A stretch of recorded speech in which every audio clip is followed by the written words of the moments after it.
Hi, we're in beautiful downtown Edison, Washington at the IE Gallery, and today we're here to look at James Brems' work entitled Blue. So we just stepped inside to take a look at the exhibit. We're going to just do a quick sweep of the room here and then talk about the individual pieces. Again, James Brems, it's called Blue. The first piece we're looking at is actually a pear. He is using ultramarine blue oil paint. He builds a cradle and the substrate and then cuts the wood tiles, and they're painted with this ultramarine blue. Once in a while he might use a little bit of zinc white in there, but each piece varies so much with the arrangement of tiles.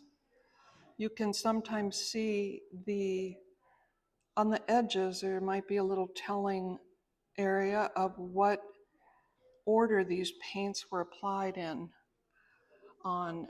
As you can see here with this one, here he's adding one more color. It's raw umber. When you add raw umber to ultramarine blue, it makes a beautiful black. It's very matte.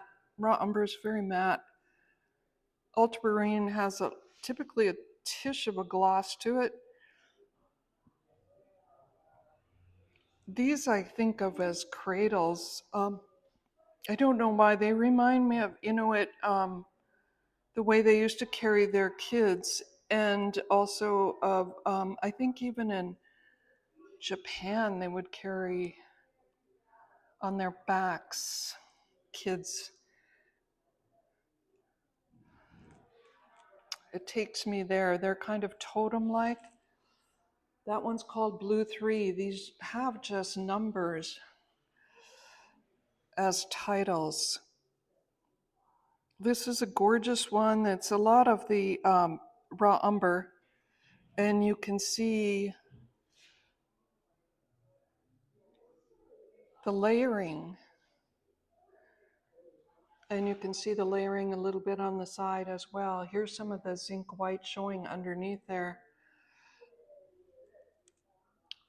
So the arrangement of the tiles is fascinating. It's never done perfectly. They're symmetrical, but there's nothing perfect about them. That Japanese aesthetic, he got very much from his time in Japan. He lived in Japan, and he also studied Japanese literature and language, Asian languages. It's very much about simplicity and a purity of material. That's a big part of it. This is a lovely symmetry too. And here you can see a little bit of the zinc white between some of the tiles.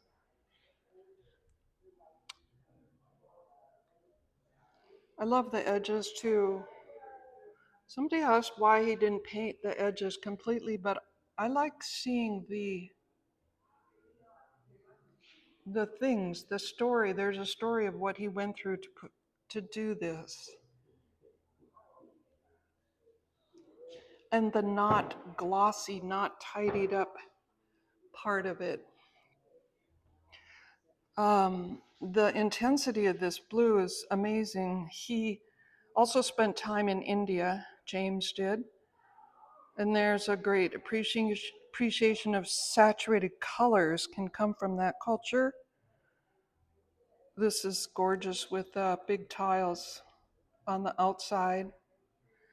Every piece has its own arrangement.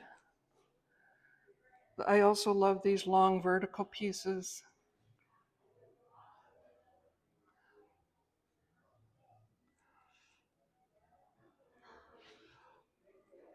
This is Blue 14.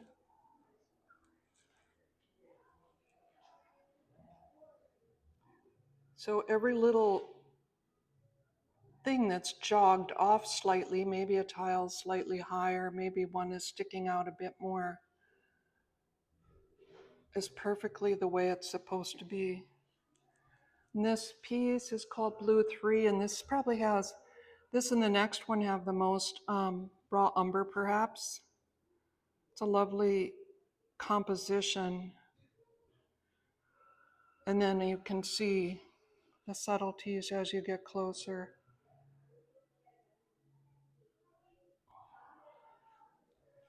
The next one is also a lot of umber. The nice thing about this kind of work is that I see in the gallery maybe not so much because our lights stay pretty steady. But as we get closer to the windows, the pieces change during the time of day. That also creates a surface. It's very tactile. It's tempting to touch these. They're seductive almost, and they have a really nice, I don't know what. Sometimes it looks almost suede-like surface. James used to use tempera, but it wasn't light resistant enough, and the intensity of the color started to fade. And so he went into years ago, you started to use oil. And we're going to go around the corner. Here we are. This piece is probably the tallest we have in the show. It's about 53 inches high.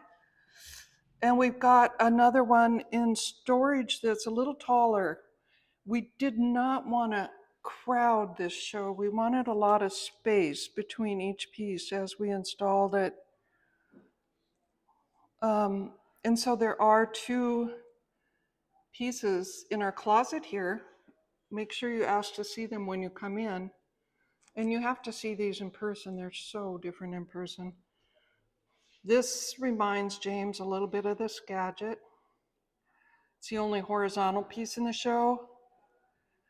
I'm going to show you the beautiful subtleties that you miss if you just like walk by this in a flash.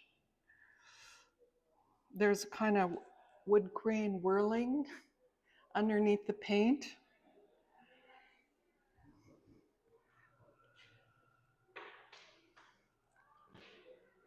And then we've got this last piece here, another beautiful cradle, vertical piece.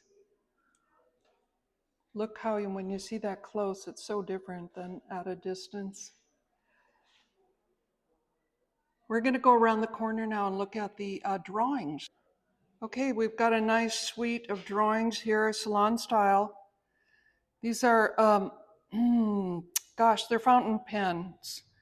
He uses a Mont Blanc pen, the reason being his good friend Joe Goldberg gave him a pen a long time ago, and he used that for his drawings. And so he eventually replaced it when needed. These are, let's see, midnight blue ink on Japanese paper. I love the, I want to say it's almost like a compulsivity to these, like they're very intense in the opposite kind of way that the paintings are. The paintings are intense in their singularity and simplicity. I think these feel like so many marks built up a long time. And these are available also unframed. We have some in its portfolio unframed. This one's gorgeous. They have wonderful titles. Walk Mountain Shadow, Metamorphic Garden. This is beautiful. Too much reflection here to see this. And we've also got a great portfolio of past exhibits.